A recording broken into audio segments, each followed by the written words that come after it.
This video is about types of machine learning and basic idea about supervised machine learning. So there are four types of machine learning.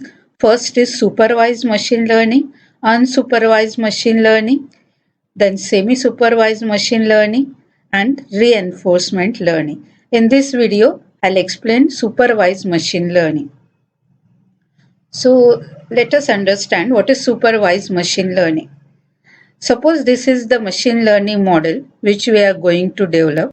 Then first, during training phase, this model has given the first input as a data. So these are the features as we have discussed in previous lecture. So features of data are given as a first input, and output of this data is also provided as an input to this model.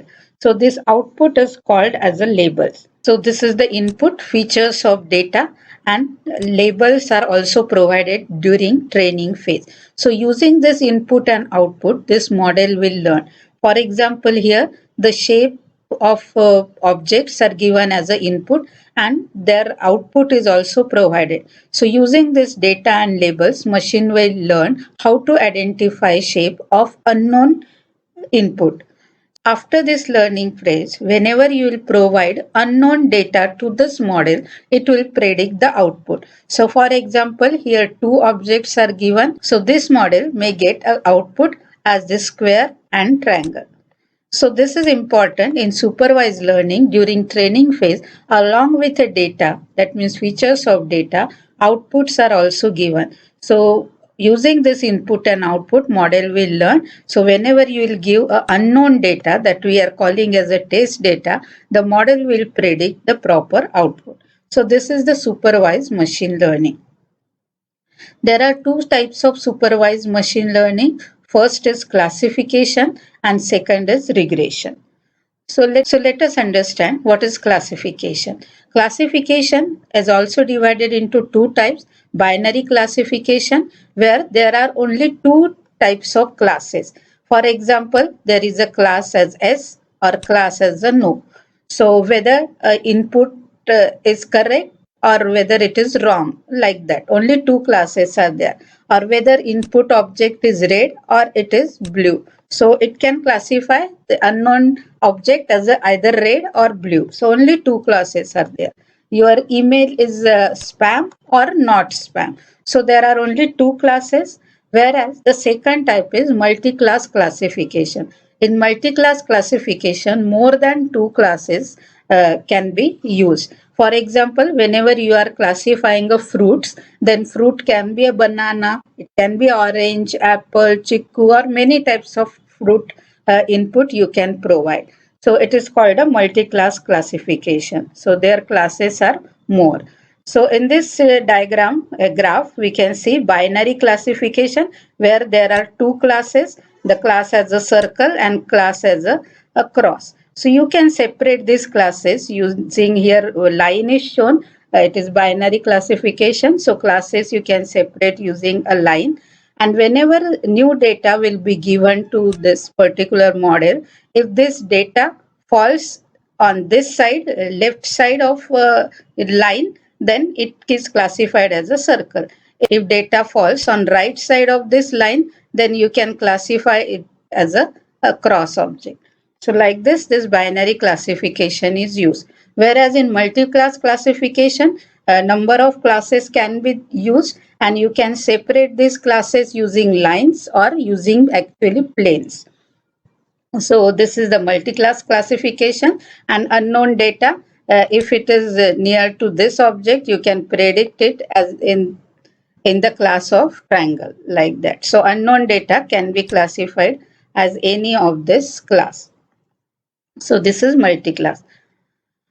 Then some popular classification algorithms are random forest decision tree algorithm, logistic regression algorithm, support vector machine algorithm. So these are few examples. Many more algorithms are there and details of this algorithm will be explained in the coming lectures. The next is regression. So regression is finding a relationship between independent variable and the dependent variable. Dependent variable we can call as a outcome also. So it will predict the continuous output. So let us see how it will work. If you are having one independent variable and one dependent variable, then if these are the data points, then we have to find a line of regression which will best fit for this data. So suppose this line is regression line. We have computed this line, which is the best fit line. Then we can see that these are the actual output values. These are the actual output value. And if you plot this here, you will get this value, which is called a predicted value. So this is actual value and this is the predicted value as per the regression line. And this is called the error. Detail about this I will discuss in coming lecture.